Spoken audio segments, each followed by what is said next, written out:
Magandang umaga mga ka-happy hour. Narito ang mga balita para sa MBC TV Network News Update, 10 AM edition.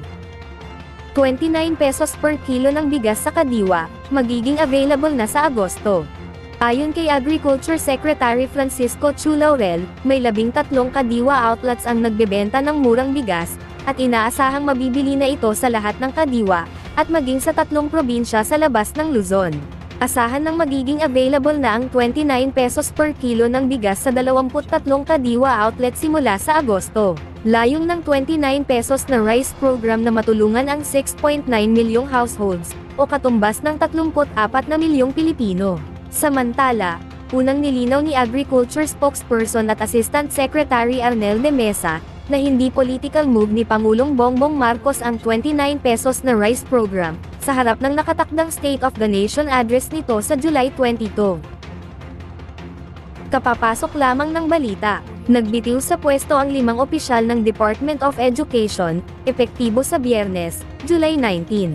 Kabilang dito ang 2 Undersecretary at 3 Assistant Secretary. Ito'y sina Michael T. Pua, Undersecretary and Chief of Staff, Nolasco A. Nempin, Undersecretary for Administration, Sunshine A. Fajarda, Assistant Secretary ng Office of the Secretary, Reynold S. Munsaya, Assistant Secretary for Procurement, at Noel T. Baluyan, Assistant Secretary for Administration. Nang matanong si POA kung bakit sila bumaba sa pwesto.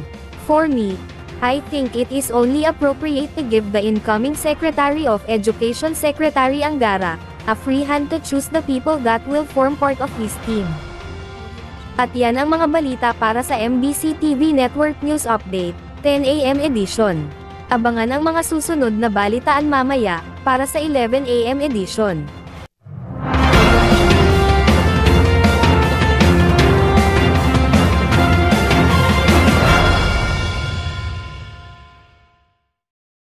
Mga ka-happy hour, kung gusto mong manood ang mga balita sa MBC TV Network News Update, mag-subscribe sa aming YouTube channel, i-like ang aming Facebook page, at i-follow sa aming TikTok account.